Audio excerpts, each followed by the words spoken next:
garage back. Today we're going to be trying to put some new life into this old jump starter pack. Just the years have gotten to it, increasingly weak to the point where it won't even completely charge. Was surprised to see that that's the little transformer to charge this thing, but there's a lot more going on in here than I would have thought. Got a controller board. I don't even know what that is, like some type of a temp sensor maybe for internal temps. I don't know.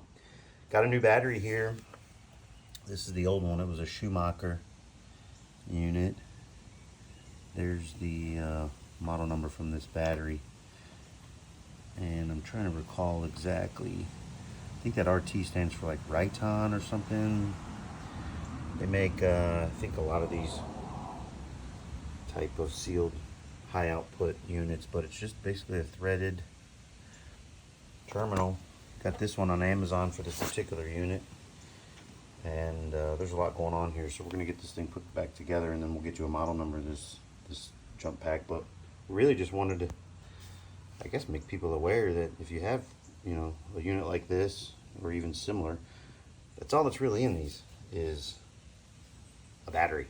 And if you're having issues with it or feel like it's not working well anymore, likely you just need to split the case. Ours has just, 6-8 screws around the perimeter there. Throw a new battery in it and it'll be as good as new. This one's already pretty charged. We hooked up a normal battery charger to it to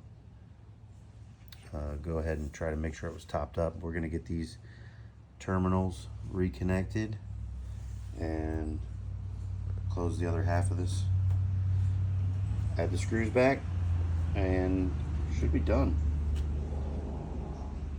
When we initially took this apart, we used a ratchet to break loose the hex head that was on the original bolts here, and you certainly want to be careful to not accidentally make contact between both of these. It could be a disaster. So the same is true for reassembly. You certainly don't want to accidentally make contact between anything. So for us, it's really just going to be getting these two grounds. I'm going to put the main cable at the bottom so it's got direct contact to the battery.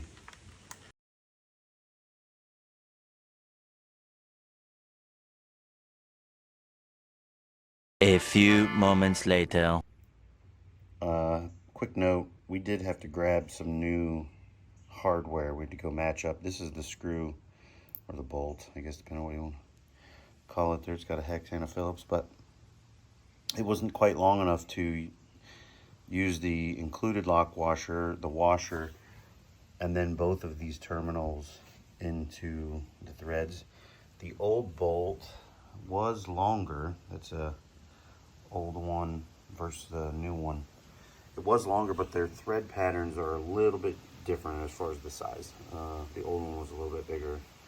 I don't know if it's like an M6, and this new one is like an M5, but just want to at least make that note. That did cause a slight delay for us, and what would have otherwise been a, I don't even know, 15-20 minute job at most. You can match up these bolts, and now we've got maybe, I don't know, 5 minutes or so left.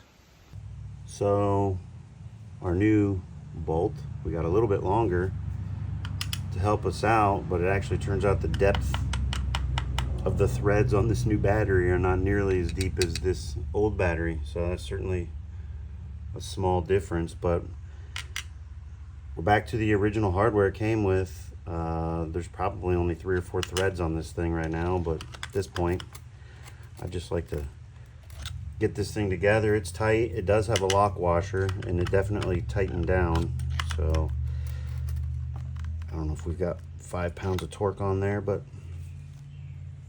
it's definitely tight, and hopefully it doesn't come undone. We'll certainly know it in the future if we go to use it. In our case, this thing's fallen off the bench before, and our transformer's a little banged up, but it still works. So I try to get this thing back together without doing any more harm. Get this positive side on and have a correction. This is actually a 12 volt output, like a lighter socket on this thing for like auxiliary power. You can charge your phone or something with it. So I'm not really sure what this guy is right here. I don't know if he's a voltage reduction or something of that sort, but it's definitely a weird little device. All connected back up. Again, original screws. I don't like the fact that they only seem to be biting by about 2 threads, but you know, they did snug down and get tight. Certainly enough to compress the lock washer here, but I think this is good enough for what we're trying to do. We're gonna get this thing closed up, give it a try. All right, got the other half closed up. Had to carefully kind of pull these out as we went, you know, as far as closing the shell, because they do grip the cables kind of tight. But we do have all 8 screws in, and it's tightened up, so we're gonna pick it up, flip it over. Try not to let these guys touch. So this is a DSR Pro Series. And it's got like a test button, charging status, auxiliary plug. I like the way that the cables stow on this thing. And to get a comparable unit to something like this, I mean, we looked it up before we messed with this. I mean, we're looking at like 150, 200 bucks with the capacity that this specific unit has. And we got this replacement battery. I mean, this is the old one here. The old one was a Schumacher. Honestly, I think this might be technically a Schumacher branded thing. I'm not 100% sure, to be honest. But the new battery was like 40 bucks, $39 Amazon, wherever. We'll throw a link in there for ours. But the gist of pretty much all these are going to have a lead acid battery in them, unless they're the new smaller lithiums. But those things can't really help you that much. They crank a very short period of time. You know, something with a battery of this size is most cases what you'll need to really get something jumped, unless it's like barely dead. I've never been fortunate enough to have a barely dead battery. This has always been good for us. So again, 40 bucks, I don't know, 20, 30 minutes of time total.